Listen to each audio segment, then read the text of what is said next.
Apa fadilahnya, apa pahalanya mendapatkan ampunan dosa lalu sama dosa yang akan datang.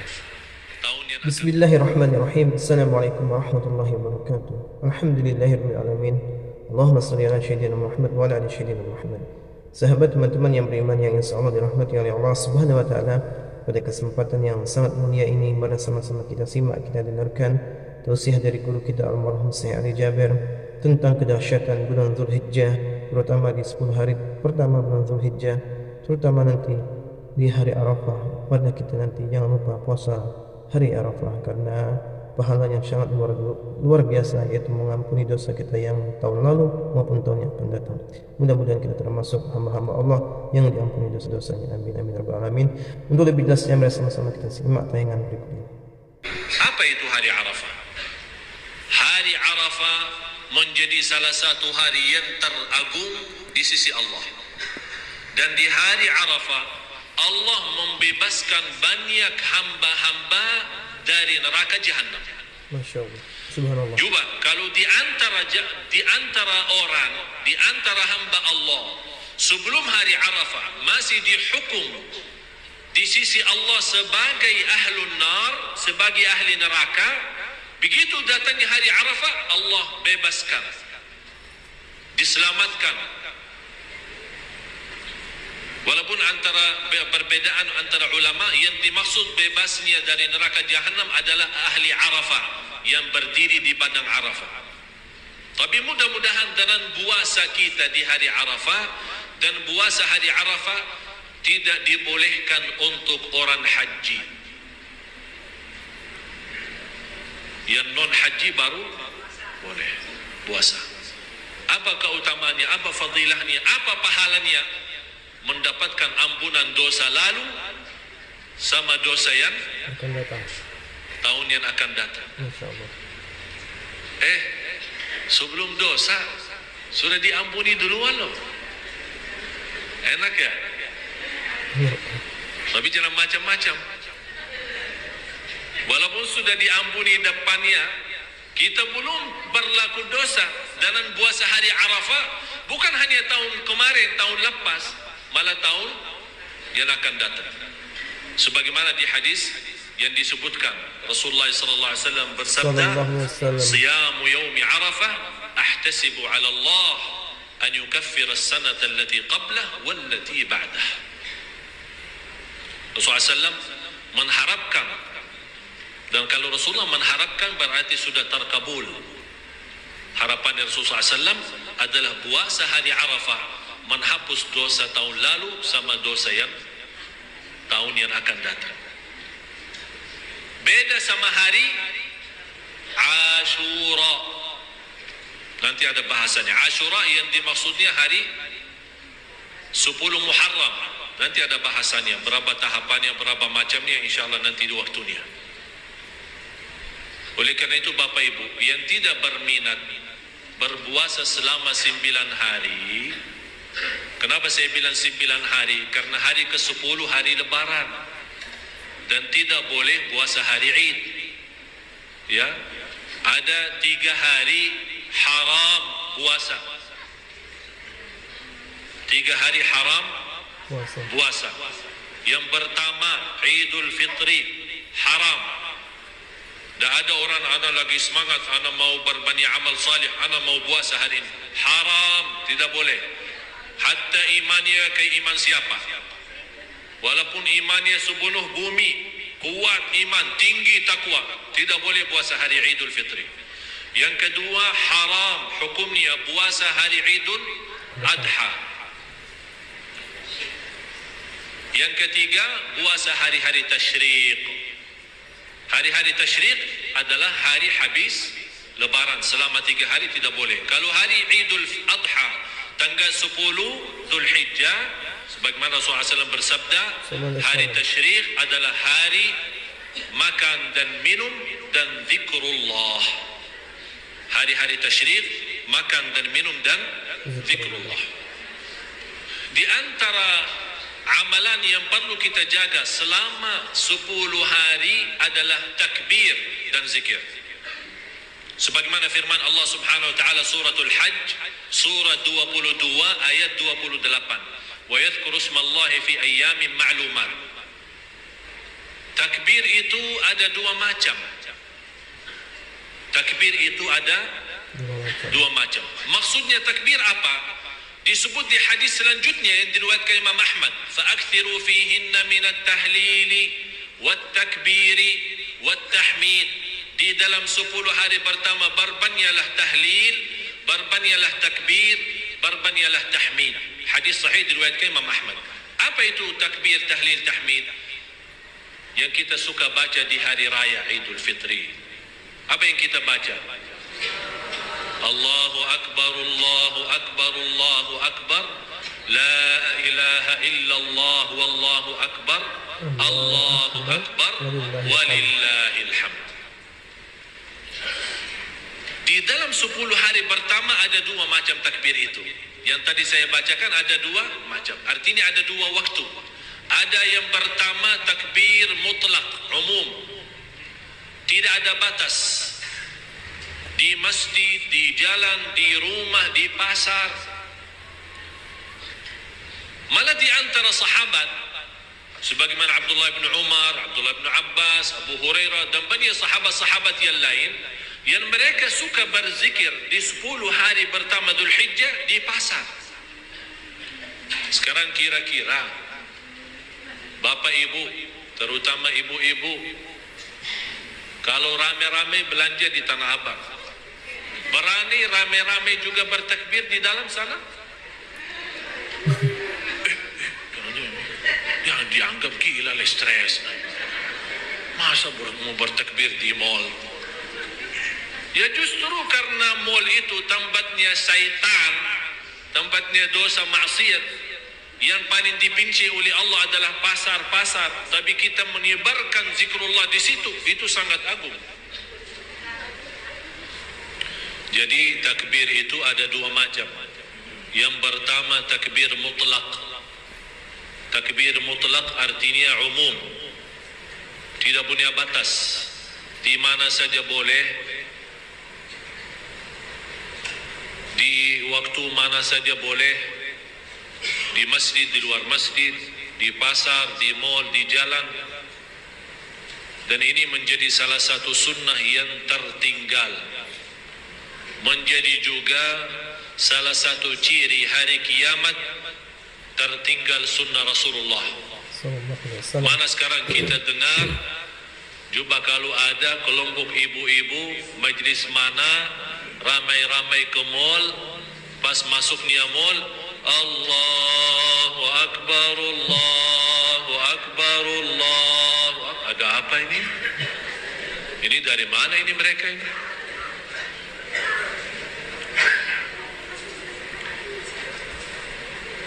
Saya yakin kalau orang gila, mohon maaf orang gila, tahu orang gila sakit, gila, dia masuk mall dan dia bertakbir, dianggap gila. Memang dia gila, tapi bisa bertakbir.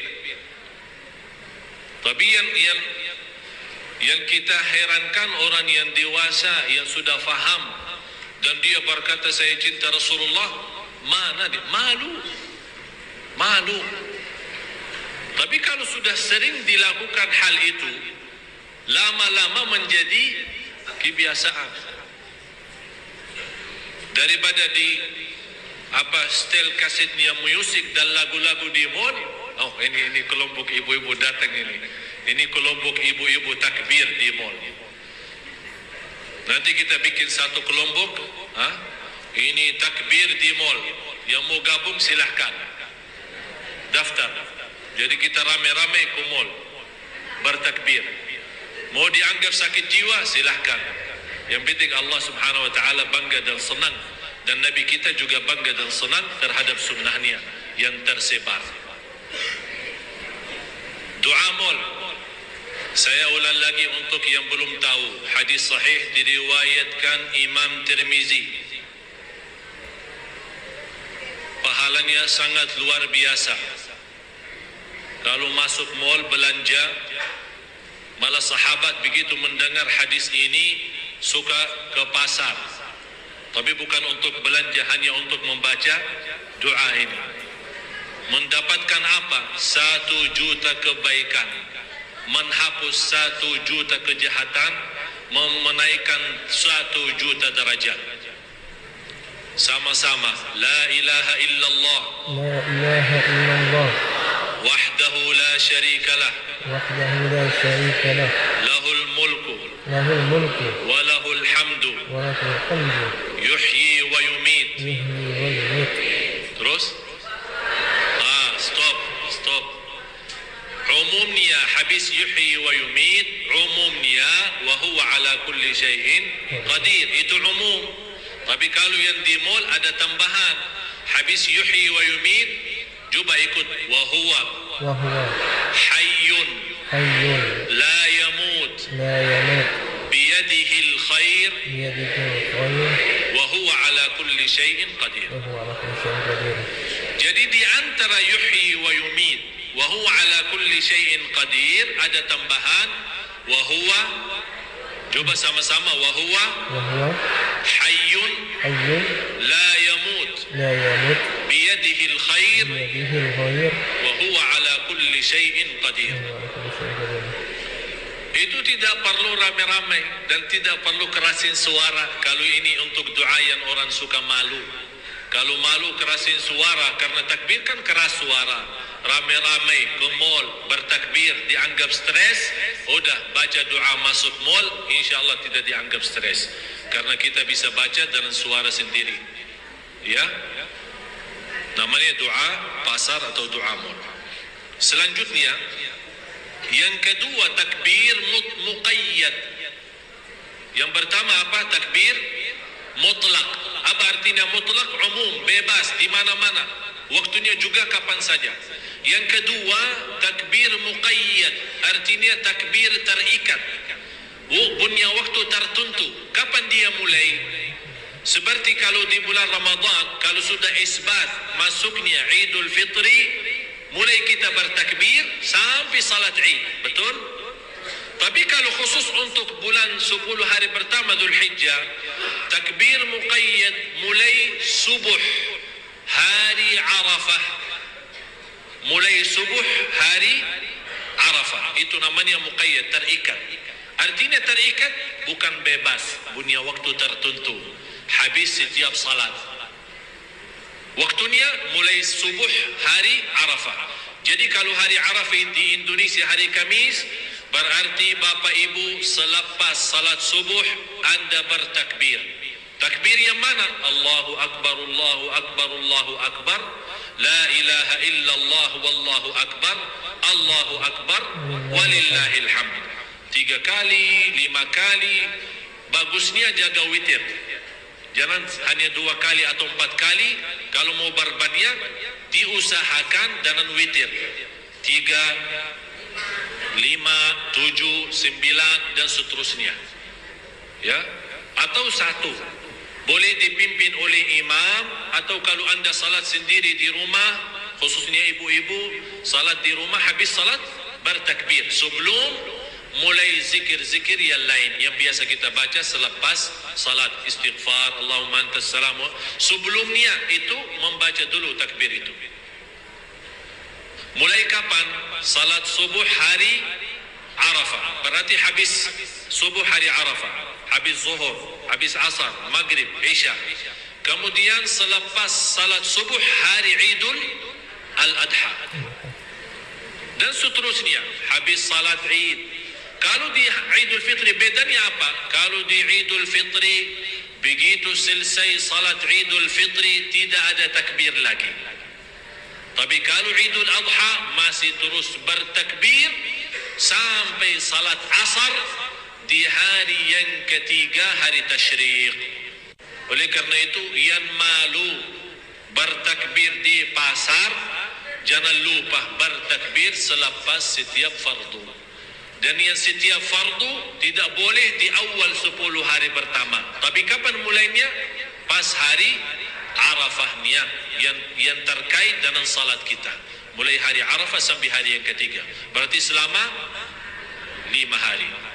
Jelas? Seterusnya. Berbanyak amal salih yang lain. Selain tadi saya jelaskan haji umrah, Yang kedua, puasa. Yang ketiga, takbir. Yang keempat dan yang lain-lain adalah bersedekah. Jaga salat malam, silatul rahim. Jaga salat berjamaah di masjid. Khususnya Bapak Ibu, ini kesempatan yang merasa diri selama ini tidak rutin salat di masjid berjamaah, inilah kesempatan kita bertaubatan nasuha di 10 hari pertama. Agar begitu datangnya hari Arafah, kita mendapatkan pahala yang sangat besar, bebas dari neraka Jahannam. Jauh dari berbuat kezaliman, jauh dari dosa maksiat, jauh dari durhaka, saling memaafkan, jaga lidahnya, tidak berghibah, tidak bernamimah. Kenapa? Sebagaimana ini aturan Allah memberikan sebentar ada musim untuk bersemangat ibadah. Begitu lepas Ramadan, berarti walaupun tidak jauh hari, begitu habis Ramadan masih ada sunnah puasa Syawal 6 hari. Begitu selesai Syawal, datangnya 10 hari pertama Dzulhijjah. Begitu selesai 10 hari pertama Dzulhijjah, datangnya Ashura. Begitu selesai Ashura, datangnya bulan Maulid. Begitu selesai bulan Maulid, kenapa ini ada musim-musim tertentu ibadahnya sangat luar biasa di dalamnya? Karena Allah Maha tahu manusia suka malas-malas, tidak bisa sepanjang tahun menjaga istiqamah. Oleh karena itu Allah menjadikan ada musim-musimnya. Ada musim Ramadan, ada musim haji, ada musim ibadah, ada musim, ya begitulah. Oleh karena itu begitu datang salah satu musim, apalagi hanya 10 hari, masa kita keberatan khususkan lillahi ta'ala 10 hari dari umur kita yang sudah buang berapa tahun. Jadi di antara lain khususnya di malam 10 pertama Dzulhijjah, mulai dari hari ini sampai besoknya Idul Adha, diajurkan kita berbanyak amal salih karena Allah paling cinta amal salih di dalamnya. Di antara amal salih bersedekah. Dan saya minta semua Bapak Ibu bersedekah sekarang. Yang tadi dah ada urusan. Dah ada urusan yang tadi. Yang tadi dah ada nawaitunya, lupa barangkali. Ini kan baru kita bahas. Ini membaharui niatnya. Baharui niatnya, bikin niat baru. Ini baru kita bahas sedekah. Tadi dah sebut sedekah. Bagaimana mau tahu? Tapi sekarang sudah sebut, berarti Anda sudah yakin, sudah tahu. Bu, kalau mau bersedekah, sedekah aja. Kalau udah mau, udah usah, sudah diam. Dibahas. Udah sedekah, ini kan baiknya buat kita semua. Saya juga pertama orang juga bersedekah. Sumber untuk hari ini. Dan semua Bapak Ibu, kalau saya mengajak sedekah, jangan fikirannya saya membawa pulang. Bukan. Tapi intinya Bapak Ibu, kalau saya menghiburkan semua untuk bersedekah, berarti ini kesempatan bagi kita. Saya yakin di antara yang hadir ada hajat. Ada yang lagi mencari jodoh, ada yang mencari kerjaan, ada yang punya masalah, ada yang lagi sakit, ada yang apa-apa, pokoknya bermacam alasan. Luar biasa. Oleh karena itu saya mengharapkan semua bersedekah agar Allah berkahi segala aktivitas, supaya kita insyaAllah bisa menjadikan Indonesia ini negara Al-Quran. Amin ya Rabbal Alamin. Alhamdulillahirrahmanirrahim. Sahabat yang beriman, itulah tadi ilmu yang disampaikan oleh guru kita. Mudah-mudahan bermanfaat, mudah-mudahan kita dapat istiqomah menjalankan seluruh perintah-perintah Allah, seluruh yang diperintahkan Allah, baik yang diperintah maupun yang dilarangnya. Mari kita istiqomahkan semua. Mudah-mudahan kita dapat istiqomah, mudah-mudahan kita dapat melaksanakan semua amalan-amalan yang terutama di bulan Dzulhijjah, yaitu 10 hari pertama bulan Dzulhijjah. Mari kita memperbanyak amal soleh. Mudah-mudahan kita termasuk hamba-hamba Allah yang dipilih ke dalam hamba-hamba yang diridhoinya. Amin amin rabbal alamin. Mungkin itu saja yang bisa dapat saya sampaikan. Lebih kurang saya mohon maaf. Saya akhiri. Wassalamualaikum warahmatullahi wabarakatuh.